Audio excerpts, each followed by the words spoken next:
네, 안녕하세요. 용태래입니다. 오늘 보실 현장은 잠실의 3대 아파트이죠. 잠실 파크리오 아파트에 나와 있습니다. 33평형이고요. 이 디자인은 어떻게 구획을 했냐. 전체적으로 그레이와 우드톤이 조화된 따뜻하면서도 고급스러운 느낌을 최대한 살리려고 했어요. 그레이는 콘크리트 질감이 상당히 고급스럽고 우드는 조금 톤 다운된 그런 우드를 함께 믹스 매치하면서 전체적으로 편안한 느낌을 줄 수 있는 그런 공간을 탄생시켰다고 보시면 됩니다. 가장 중요한 건 바로 금액이겠죠. 금액은 33평형 기준으로 총 8,500만 원이 소요가 되었고요. 이 8,500만 원의 가치가 얼마나 되는지 한번 보여드리도록 하겠습니다.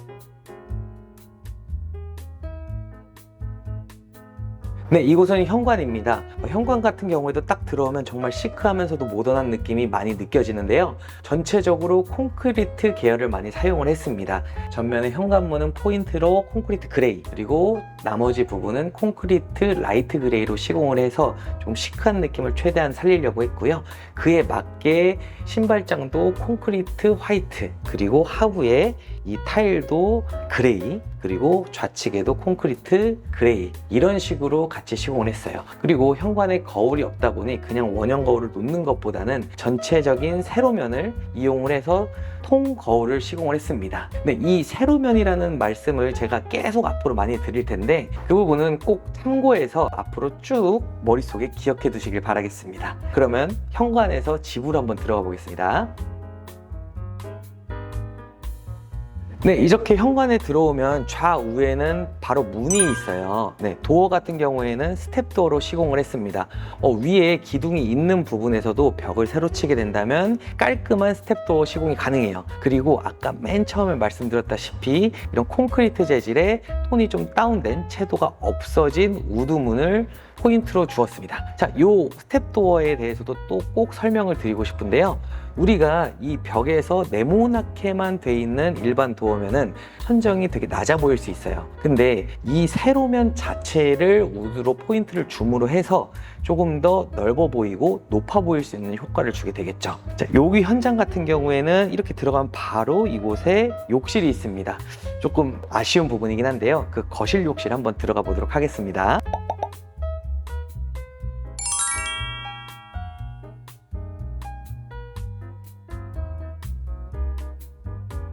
네, 이렇게 고급스러운 우드 도어를 열면 그레이 타일이 바로 시공이 되어 있습니다. 전체 벽은 600에 1200각 타일을 시공을 했고요. 졸리컷을 시공을 해서 이렇게 조적 선반이 끝까지 다 있죠. 전체적으로 아메리칸 스탠다드를 설치를 하고 스테인리스 재질의 수전, 그리고 휴지거리, 수건거리, 이런 슬라이드 바 모두 다 같은 색으로 통일을 했어요. 그래서 더욱더 시크해 보일 수 있는 그런 느낌을 최대한 주기로 했고요. 저희가 항상 하는 욕실의 조명 계획은 바로 상부에 조명이 없는 거였죠. 이렇게 욕실장 큰 장이더라도 상하부에 조명을 주고 이런 욕조부나 샤워 부스부에 라인 LED 바를 시공을 해서 좀 더 무드 있는 느낌을 줄 수가 있게 했습니다. 거주하시는 분에 따라서는 이런 조명색을 전구색이나 주광색으로 바꿔서 더욱더 다른 분위기를 낼 수 있다는 건 꼭 참고해 주세요. 자, 그러면 이제 메인 공간 거실이 어떻게 바뀌었는지 한번 보러 가보도록 하겠습니다.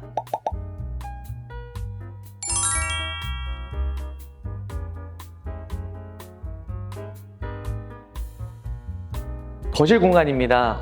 거실 공간은 전체 메인이 필름이에요. 근데 콘크리트 그레이와 톤 다운된 우드라고 말씀을 드렸죠. 이 소파부는 콘크리트 그레이에 필름을 시공을 했습니다. 그렇게 고급스러운 느낌을 쭉 주면서 이곳에는 시스템 에어컨 단내림을 하고 항상 하듯이 상부에 간접 조명을 시공을 했죠. 자, 근데 가장 중요한 건 바로 TV부예요. TV부가 어떻게 바뀌었는지 한번 보러 가볼 건데요. 이쪽으로 쭉 가시면 공사 전 사진에서 보셨다시피 이 공간은 다시 확장을 했습니다. 확장을 했었을 때 TV는 소파의 중간에 와야 돼요. 근데 여기서부터 저 끝까지가 아주 길고 소파부는 조금 짧습니다. 그러면 센터를 잡았을 때 이곳에 TV가 달리게 될 텐데요. TV가 달렸을 때 이 옆면이 너무 많이 남아요.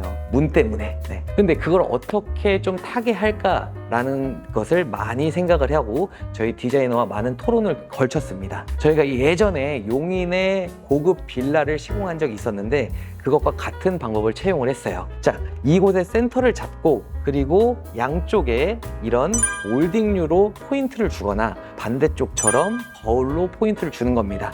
그렇게 되면 이 끝과 끝이 하나의 박스가 되어버려요. 그러면 양 끝에 조금 남는 공간은 시각적으로 크게 걸리지가 않습니다. 그렇게 이런 TV 박스를 세로결로 분절을 함으로써 이곳에 TV가 들어갔을 때 전혀 이질적이지 않은 모습, 그런 효과를 최대한 주려고 노력을 했습니다. 그래서 쭉 가보시면 세로는 천정이 높아 보인다고 했죠. 이렇게 천정이 높아 보이는 세로결로 쭉 시공을 한 다음에 센터를 잡기 위한 분절선에 브론즈 유리를 시공을 했습니다. 브론즈 유리의 효과는 센터를 잡는 것 뿐만이 아니라 현관에서 들어왔었을 때 소파에 있는 분이 누가 들어왔거나 하는 하나의 플러스 요인도 될 수가 있다고 봐요. 이 조그만 25cm 브론즈경이 상당히 큰 역할을 할 수 있는 이 거실의 가장 큰 포인트라고 보시면 될 것 같습니다.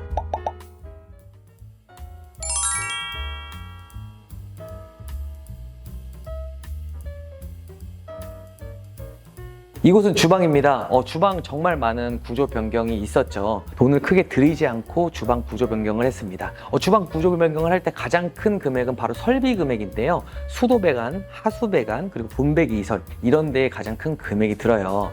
그러나 이 공간은 그런 설비 작업이 크게 없이 이루어졌습니다. 자, 그럼 어떻게 이렇게 깔끔하게 라인이 정리된 주방이 만들어질 수 있었느냐, 그걸 하나하나 설명드리도록 할게요. 일단 이 공간에 개수대 그리고 가스 공간, 냉장고가 모두 다 있었어요. 그 이유는 무엇이냐? 이 공간이 유리창으로 되어 있기 때문입니다. 공사 전 사진을 보시면 아시겠지만 여기에서 저 끝까지 미닫이 도어로 되어 있었어요. 그렇게 되면 이 공간이 너무 죽어버립니다. 공사 전에서 보시듯이 조그만 김치 냉장고나 어떤 거를 놓을 수밖에 없는 그런 협소하면서 애매한 공간이었죠. 그래서 저희가 어떻게 생각을 했냐, 이 오른쪽 공간에 전체 수납 공간을 놓자. 냉장고가 크게 2개가 들어가고 밥솥, 전자레인지, 기타 수납이 많기 때문에 이 공간에 가벽을 치고 이 창호를 막고 벽을 세웠습니다. 그래서 이렇게 터닝도어를 만들었어요. 그러면 이 라인 전체가 수납 공간으로 통일이 될 수가 있겠죠. 이렇게 전체 수납 공간으로 면을 하나 만들어 버리면 나머지 공간은 정말 넓게 사용을 할 수가 있겠죠. 인덕션도 여기다 놓고 좌우 공간이 상당히 넓습니다. 그리고 기역자로 꺾여서 개수대 공간 좌우도 상당히 넓어요. 너무나 많은 것을 놓을 수가 있겠죠. 그리고 이 안에 식기세척기도 충분히 있을 공간이 나오고요. 그러면 식탁 공간이 애매했어요. 그래서 저희가 추천드렸던 2가지 대안은 여기까지 싱크대를 끊고 여기에 식탁을 놓는 거, 아니면 저희가 식탁을 제작하는 방법이었습니다. 결론은 저희가 식탁을 직접 제작하는 게 낫겠다라고 생각을 했는데요. 원래는 싱크대 공간이 여기까지만 있어도 사실 아주 넓은 싱크대 공간이 나오기 때문에 크게 불편함은 없었으나 고객님께서는 아예 디폴트로 이렇게 식탁을 만들기를 원하셨고, 그렇다면 식탁이 여기까지만 끊겨버리면 되게 조그만 식탁이 돼버려요. 그래서 조금 앞으로 끄집어내서 이 라인을 길게 만들었습니다. 예전에 복도식 아파트에 아일랜드 디귿자를 했었을 때 넓어 보이는 방법의 한 가지인데요. 이게 기둥이라고 생각하고 여기서 끊는 게 아니라 더 길어져서 실제로 메인부에서 봤었을 때는 조금 더 길어 보이는 효과를 가질 수가 있고요. 그리고 조그마한 것들을 수납하거나 DP할 수 있는 공간을 만들었죠. 그러면 이 밑에 공간은 어떻게 여느냐? 이렇게 열 수 없겠죠. 그렇기 때문에 앞쪽에서 수납 공간을 만들어서 이 죽은 공간을 충분히 사용할 수 있게 만들었습니다. 식탁 공간도 충분히 넓게 빼서 2인 식탁은 충분히 되고도 남고요. 그리고 조금 부족하지만 4인 식탁까지도 충분히 가능하게 만들었습니다. 이 고객님 같은 경우에는 보통 1인 혹은 2인이 식사를 하신다고 했기 때문에 이 구성이 나올 수 있었고요. 만약 4인 식탁을 원하신다면 복도가 조금 좁아지더라도 약 10cm만 더 연장한다면 충분히 공간이 나올 수 있으니 그거는 꼭 참고해 주시길 바라겠습니다.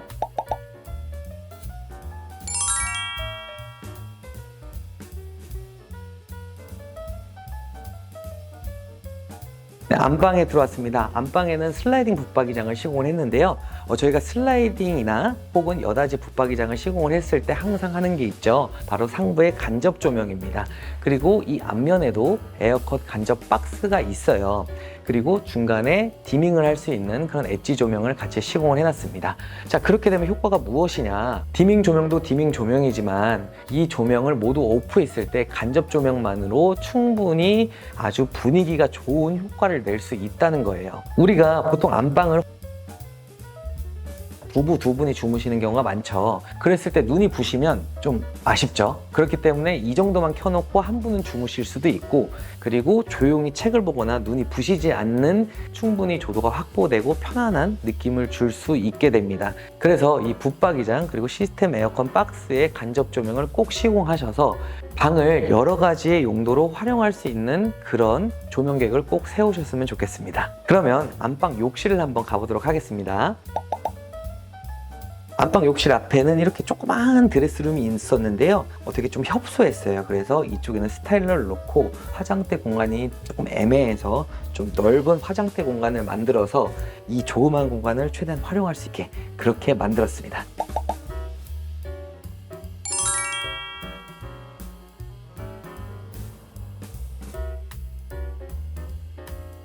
근데 욕실도 거실 욕실처럼 이렇게 그레이 톤으로 통일을 했습니다. 그리고 600에 1200각 타일을 이용을 했는데요.